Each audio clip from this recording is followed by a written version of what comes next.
by time, so I'm going to be to the point. There's a quick overview of where we're at the moment, which is the operational tramway that supports the city centre and the west of the city, and then we'll move on to the exciting thing that is the tram extension to Newhaven. Quick overview of what we actually run at the moment, for those that are not aware.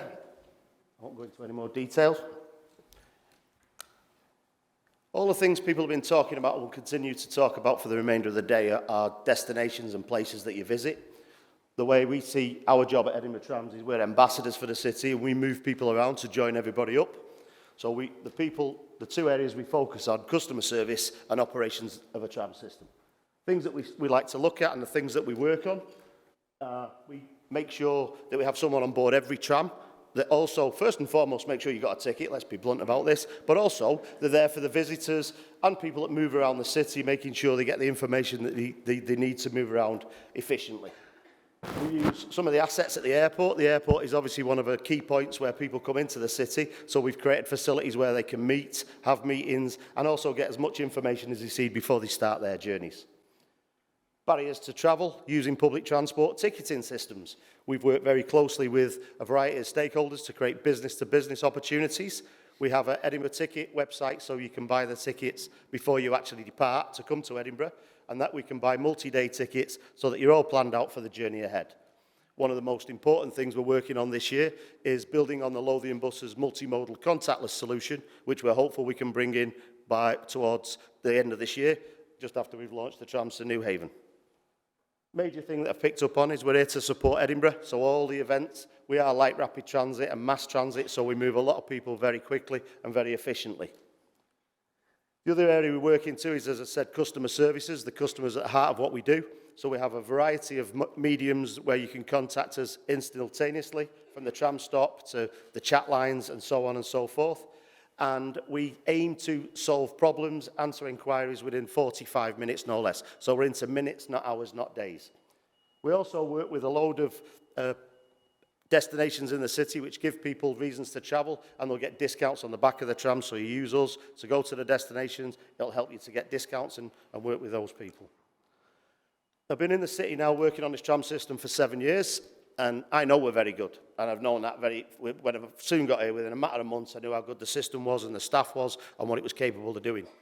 You do get to a point where you look for verification from external agencies.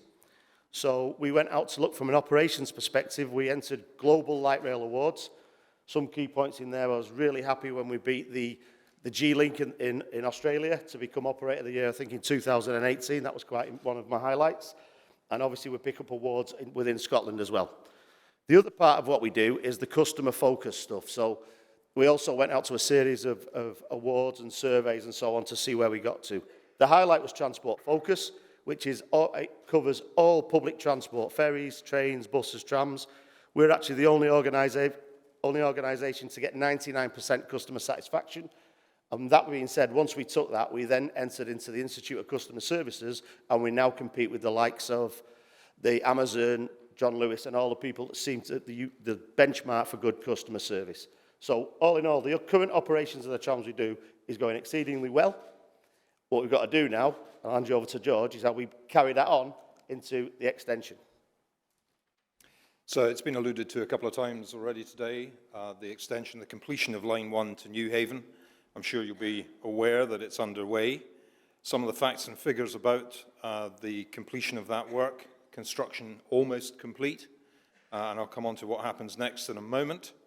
But we're content that the construction phase is going well.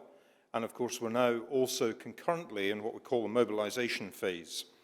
So mobilisation for that new operation, and Lee will be one of the first to tell us that what we've got to do is maintain the standard. Lee's talked about the quality of the service at the moment and the standard of service and the safety of that service. And what we've got to do is make sure that when we do open to Newhaven, that the same quality, the same standard of service is replicated on the new line. So a lot of money spent on simulation, which means that we can train drivers ahead of the line being open. Great results in recruitment for recruiting new tram drivers and new TSAs. And generally, the mobilisation is going very well. And that, as I say, is running concurrent now with the conclusion of the construction phase. We are very shortly about to move from construction into the actual testing and commissioning phase, and I'll come on to that in a bit. You've got here some of the numbers around the progress to date on the construction of the extended line. I'll just give you a minute to peruse some of the infographic there. And then for those of you who've not been able to walk up and down Leith Walk, or you don't live in or work in that part of the city, some of what has been completed. It's looking good. There's more to do. There's some tidying up to be done. But generally speaking, the construction is just about there. I want to dwell now, for the rest of the time that we have available, on the future. I think you can safely say that in late spring of this year, we will be open for service to Newhaven.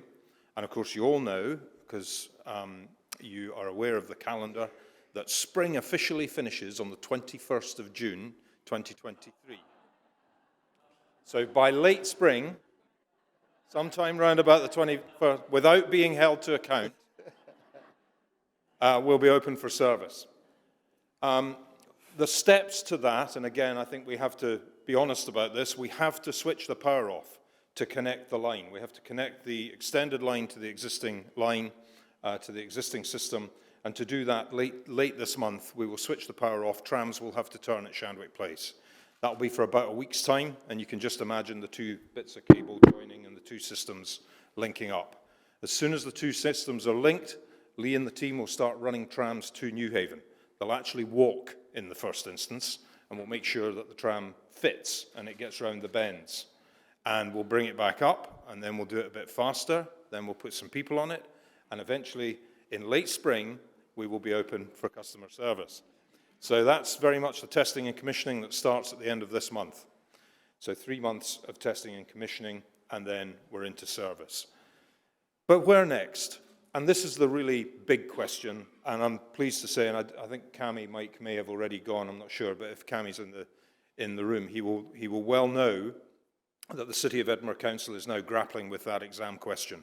Where do we go next? And you will have seen some speculation in the media. You'll have seen a number of maps with various lines drawn on them about where we go next. And there is a City of Edinburgh Council bit of work going on, working with contractors, Turner and Townsend, doing a lot of the work to develop the next strategic business case to go north-south. We've always said, and the narrative has always been, that the tram should be the backbone of the public transport system in the city, and that backbone should be served by the bus service, and that the bus service would then increasingly be recast to the backbone. So you're bringing people to the tram, and the tram is the principal light rail mass transit method and mode through the city. Not the only one, but the principal one. Now, where do you go? Definitely north-south. We want to link the two big developments in the city of the Granton waterfront and the Bio Quarter, and you go from Granton through the middle to the Bio Quarter. Now, I don't want to preempt the work that the City of Edinburgh Council are doing with the contractors, and that work is ongoing. There will be a public consultation about it. The results of that work and the options appraisal and the results of the consultation will come back to Council by the end of the year, and we mustn't preempt that, because you have to look at all the options. You have to look at the alignments, you have to look at the deliverability, all the other considerations that you would expect your elected members to look at around equality and inclusion and the economic benefits, the environmental considerations, and so on. However, if you asked us, we would say, do the easy bit first. And the easy bit, from our perspective, is the Granton Spur. It goes down what was an urban railway. The alignment is reasonably straightforward. The vast majority of it, apart from a little bit at the end, is all off-road, so you don't have to build, as we had to do on Leith Walk, down a road. There are pinch points. There's pinch points at the Roseburn Bridge. There's a pinch point at the bridge over the Red Bridge over Ferry Road and so on, but that's all manageable. The work that's been done to date suggests that that can all be managed. And you can put a tramway down there, you can put a separated or segregated cycleway down there, and you can put a public footpath. And once you've done the construction, you know what? You can green it all again. So if you asked us, and maybe you're not, but if you did, we would say, do the easy bit first, for which we have permissions, by the way, and which will be less expensive than going to the southeast, whilst you work out how to do the southeast bit. And you can see on the various drawings and the various maps that you will have seen, there are various options. Do you go over North Bridge? Well, look at the state of North Bridge now. Do we want to go through that again? And having got North Bridge open north-south, do we want to then close it while we put a tram down there? Do we go around the meadows? Do we go from Tollcross up Lothian Road to Tollcross and round and so on? So there are various alignments that need to be considered, and generally speaking, the more of that alignment that can go down a wider road, the better. That's a huge generalism, but that's probably correct.